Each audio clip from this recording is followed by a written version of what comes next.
Welcome to the Stoic Responder Podcast. I'm your host, Christopher Healy. As a special agent who spent more than 15 years conducting large-scale fraud, money laundering, and public corruption investigations, Stoic philosophy provided a mindset edge that became the foundation of my professional success. My mission today is to share those same ancient mindset lessons with you so that you can turn obstacles into opportunities and adversity into advantage. Time to muster up. Hey everybody, welcome back to the Stoic Responder Podcast. This is episode 84, You Can Endure. Man, I got a lot I want to talk about on this particular topic. As any of you who are listening know, I spent a good amount of my career enduring some things that other folks didn't have to endure with regards to management, with regards to integrity issues in the agency that I worked for. And then I endured a lot as an endurance athlete. I spent a lot of time training and racing for Ironmans and ultramarathons. This isn't going to be about me. This is going to be about one of the most incredible feats of endurance that I've ever seen, one of the most incredible feats of resilience that I've ever seen. But man, I do have a lot to talk about on this particular issue. But before we get into it, folks, thank you for tuning in. I want to remind you of our favorite 501c3 organization that is supporting the law enforcement community. That is, of course, the Overwatch Collective. The Overwatch Collective is a nonprofit and podcast funding therapy sessions and supporting mental health initiatives for our first responders, our veterans, and their families. You can check out the Overwatch Collective, make a donation, buy some of their gear, and support their mission at theoverwatchcollective.com. One other company I want to give a shout out to is Blue Badge Coffee Company. If you're watching this on YouTube, you can see the sweatshirt that I'm wearing. One of my favorite sweatshirts. And we do finally get our cold front this week in Houston. I don't know if it's a cold front compared to the place that I grew up in northern New England. It's more like a warm spring day. But for Houston, it counts as a cold front. I'm pretty excited about being in a sweatshirt for the remainder of the week. So get yourself a Blue Badge Coffee Company sweatshirt, because if you do, they are going to take a portion of that sale and every sale, from their premium high-quality coffee to their hats, to their sweatshirts, to their T-shirts, to whatever they sell on the website. They're going to take a portion of that sale and they're going to donate it to law enforcement agencies around our great nation to assist them in funding or maintaining their peer support and wellness programs for their officers. I say this every time I do this promo. The first things that get cut when people defund the police are those sort of programs that are helping keep our police well and healthy and fit for duty. If you know anything about police work, you know anything about how burnout works, you know that the cops who end up on the front page of every newspaper in the country, the cops who end up making the mistakes, the cops who end up being the next cause du jour, typically are the ones who are the most burned out. They're typically the ones who need those wellness programs the most. And there is a certain percentage of law enforcement officers who are burning the candle at both ends. And that is what Blue Badge Coffee Company is trying to fix. They're trying to give peer support and wellness programs for officers around the country. We don't want those programs to be cut. We want better police. We need those programs. Blue Badge is making up the difference where others are cutting those programs. So I love to support them as well. Check them out at bluebadgecoffee.com. Get yourself some of their high premium, high quality coffee and a sweet sweatshirt while you're at it.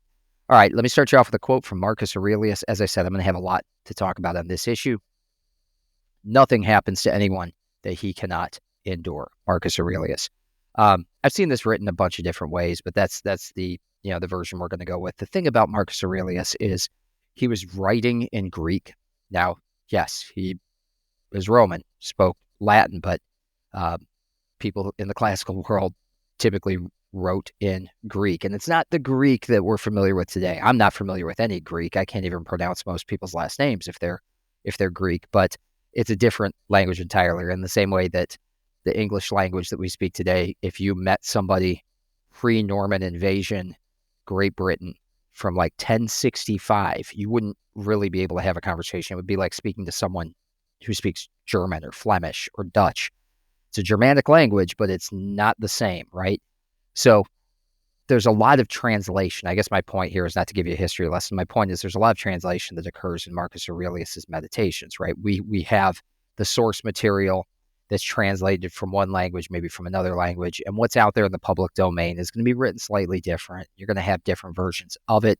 I like the Gregory Hayes translation a lot. It's very readable, but there's a bunch of different ones out there that interpret it in slightly different ways. Similar to how you have Um, you know, I don't know how many versions of the Holy Bible. You've got the New Living Translation, you've got the King James Version, you've got et cetera, right? Different versions based on different translations. But this one says, nothing happens to anyone he can't endure. And I think this is such a great quote, because what Marcus is trying to say here is something's going to happen to you. You can either endure it or you can't. And in either case, the problem's solved. If you can't endure it, the problem's going to soon be solved, right? Something you can't endure will end, either with you not being able to endure it or with the thing ending, right? But something's going to end eventually. And I think about this in terms of, not just in terms of what I went through in my professional career, in terms of having to endure 3 years of the FBI crawling around inside my office because I blew the whistle on my special agent in charge, not just having to endure, the chain of command wanting to find any reason whatsoever to ride me out of town on a rail, not just having to endure, worrying about what was going to happen if this went to trial and he was found not guilty. What was going to happen to my career then? What was going to happen to my career if he was found guilty? It was damned if you do, damned if you don't at various points. And that lasted for 3 years. And there were times when it felt like I couldn't endure it. But I did. I got up every day and went back to work. I got up every day and held my head high. And one of the reasons I was able to endure it was by increasing my capacity to endure. And how I did that was I started racing triathlon. I had been a runner. I had run some half marathons and things like that, marathons. I stepped it up. I decided I needed to increase my capacity. I needed to increase, as my wife says to her clients, you can hold all of this. You just need a bigger bowl. And sometimes you have to grow that bowl. You have to build that bowl. You have to make that bowl bigger so you can hold everything that it needs to hold. That is a true thing. And you can do that by leaning into whatever it is you think you cannot endure. You can stand up and say, I'm going to increase my capacity to endure by doing X, Y, and Z. For me, that meant running, biking, swimming. That meant an athletic accomplishment that would force me mentally to get over and break through walls that were self-imposed. You're never going to be able to swim 2.6 miles. You're never going to be able to ride 112 miles on your bike. You're certainly not going to be able to run a marathon after doing both of those things back to back. Oh yeah, and you're not going to be able to do it in under 16 hours. But I was able to do all of those things. I was able to do those things repeatedly over a period of years because I built and grew my capacity to endure. Now, I'm going to take this in a different direction real quick. And before I do, that physical endurance, it taught me mental endurance. It gave me a group around me of other people training for that same goal that gave me some social endurance, some social resilience, created that ability to embrace the suck with others. That makes it easier to get through and move on to the next thing. So between the mental, the physical, the social, you can endure damn near anything if you've got those pillars squared away. And I took those lessons back into the workplace every single day. Okay, yeah, this is tough, but you know what? I'm going to go swim a mile at lunch, and that's going to be harder. It's like the old adage, and maybe you've heard this. I recently had to go renew my driver's license, and you have to in Texas, you got to make an appointment. You got to bring your birth certificate, your passport, and all your original documentation in order to get your driver's license. And I went in, and there was a line in the lobby. Even though I had an appointment, you've only got so many people working, and all these people have to get their driver's licenses renewed. And you sit there, and anybody who's ever been at the DMV knows how miserable that experience can be. You're just sitting there waiting for some bureaucrat to stamp some papers and slowly move on to you. And I heard a comedian say one time, what would make it a lot better is if you walked into the DMV and somebody just punched you in the face the second you walked in the door, because then everything that happened after that wouldn't seem so bad. I don't know. I got punched. You know what? I guess I'll just sit and wait for a little bit. This isn't so bad after getting punched in the face. I looked at endurance sports the same way. I'm going to make the hardest part of my day what I do here in training. And then everything that happens on the job is easier to endure, because the hardest thing I had to endure was to get up and go for a 15-mile run before my workday started. The hardest thing I did was a mile swim before my workday started. Everything after that was easier to endure because I was increasing the size of the bowl. I was increasing the capacity. You can apply these lessons to almost anything. Now, getting into, as I said, a completely different side of this, one of my favorite stories of endurance and resilience and getting beyond what you think you can endure and standing up and being counted is the story of former Kansas City Chiefs, former Washington Redskins quarterback Alex Smith. And yes, I said Washington Redskins because he played for the team before the name change. So I'm gonna make the historically accurate team name. On November 8th, 2018, some of you are going to remember this. November 8th, 2018, Alex Smith, he was a former number 1 draft pick. He played for the Chiefs. They draft Patrick Mahomes. Eventually, Patrick Mahomes outcompetes him for the starting job, becomes their starter. They trade him to Washington. So Alex Smith becomes their quarterback. He's a great quarterback. He's a number 1 overall draft pick. He was a great college quarterback. I think he played for Utah. And he just never kind of put it all together. He had some injuries. He'd had some issues, but great quarterback. Well, he gets sacked in the backfield. He's playing the Houston Texans, November 8th, 2018. I was watching the game because I lived in Houston at the time. And as he fell, his right leg was caught at a very strange angle.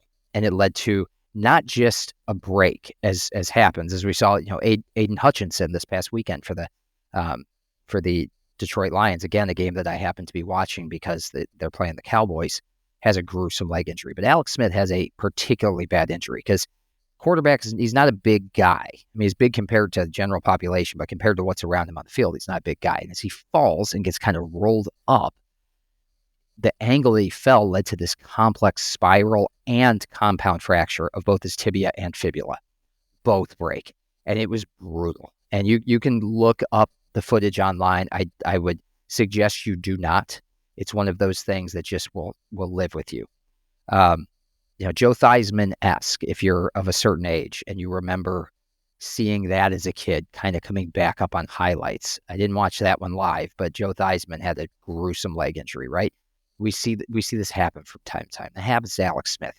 And this was such a bad injury, the doctors actually considered it life-threatening. They actually considered it life-threatening because it was so badly broken that there was damage in there that could have led to him bleeding out. There were shards of bone in there that could have cut a femoral. He could have had a real quick death on the field. Frightening, terrifying stuff. And he's laying there writhing in pain. They finally get him off the field. He's doing the thing where he waves his hand. But anybody who was watching that game, as I said, I was watching it live. Anyone who was watching that game would say, that's it. He's had a long career to this point. He's not coming back. That's the end of that guy's career. We'll see him in the announcer's booth the next time we see him, if we ever see him again. Not only that, it's life-threatening on the field, but it gets worse because the injury is so bad that it ends up developing an infection. Multiple surgeries, develops an infection called necrotizing fasciitis. And what that did was it caused sepsis. Doctors were genuinely concerned that amputation might be the only option for him, that they were going to have to cut his leg off because of the sepsis that had set in, because of the necrotizing fasciitis that had caused this sepsis in his right leg. Imagine that. You're the number 1 pick. You're a professional athlete. You're a great college athlete. You've been playing the game all your life. And in one play, not only is the game taken away from you, but possibly your leg, possibly your life. Just incredible.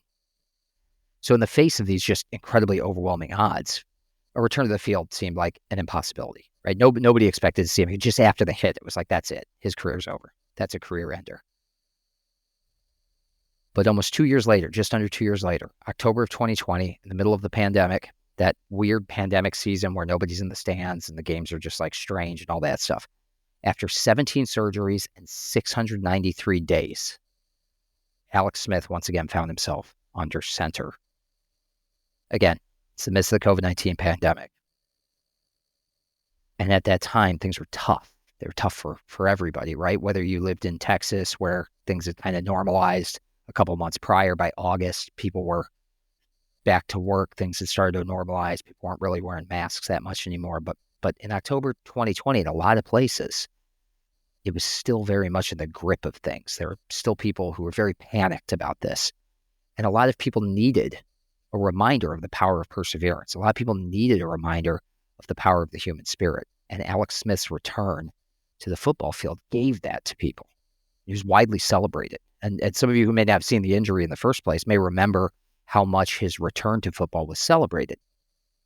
His resilience in overcoming that devastating injury continues to inspire fans, teammates. I've gotten goosebumps just talking about it because it's just such an incredible story. 17 surgeries, 693 days, one goal. I can endure this. I will be back out there. Imagine the mental toughness that takes, knowing that the last time you were on the field, you almost lost your leg, you almost lost your life, you almost lost your career, to get back out there again. I fell off a bike once during an Ironman race at about 26 miles per hour.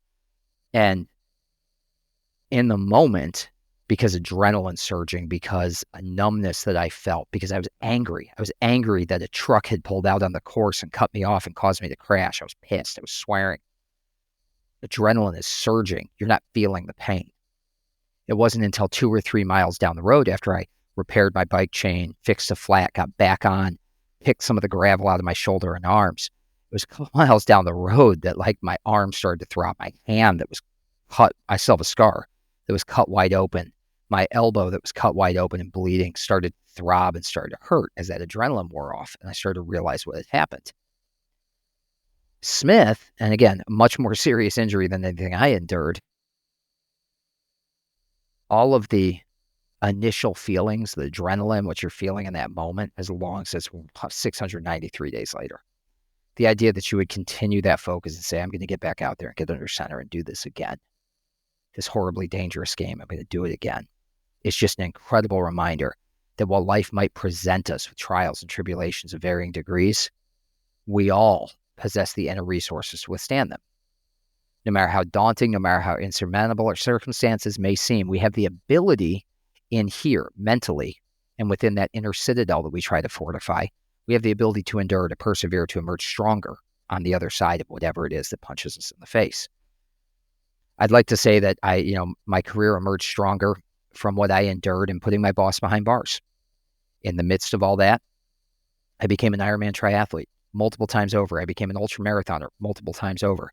I made the largest telefraud case in U.S. history. I emerged on the other side of what I thought was potentially career ending. A greater agent, a greater athlete, I'd like to think a better person because of what I had the strength to endure. Folks, as Marcus says, you either have the ability to endure it or you do not.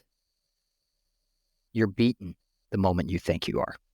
Alex Smith never thought he was beaten, and that's why he was able to get back out there and compete professional football again, when anyone watching that game would have never, ever, ever bet a dime that he would step on that field ever again. All right, folks, get out your Big Chief notebook, get out your pen, write this one down. Is this really so bad? Or do I have the ability to endure? Whatever you're going through, whatever you're dealing with right now, whatever it is that you don't feel like you have the ability to endure, I want you to think about Alex Smith today. I want you to think about not just Alex Smith, I want you to think about other times in your life where you marshaled the strength, the resilience, the mental toughness, the physical toughness to overcome something. I don't know what childbirth is like because I'm a man, if I can still say that in 2024. I got to imagine just the idea of going through childbirth one time. I mean, that's probably harder than anything that I've ever had to endure from a physical standpoint, right? If you're listening to this and you're a woman and you've given birth to a child, imagine what else you can endure. Imagine the endurance that takes, the strength that takes, the willpower that takes. To have multiple kids, no less. But if you're a man and you've endured something difficult or challenging in your life, find that as a reference point and ask yourself, is what you're dealing with right now really so bad, or do you have the ability to endure? Folks, I appreciate you listening. If you'd like to support this podcast, there's a few ways you can do so. Number one, you can pick up a copy of my book, In Valor, 365 Stoic Meditations for First Responders. It's available on Amazon. Pick up a copy, and if you like it, do me a favor and leave it a 5-star review. It's a great way and a great resource for anybody in a fast, uncertain, and rapidly evolving environment to work on their endurance, to work on their perseverance, to practice this philosophy daily.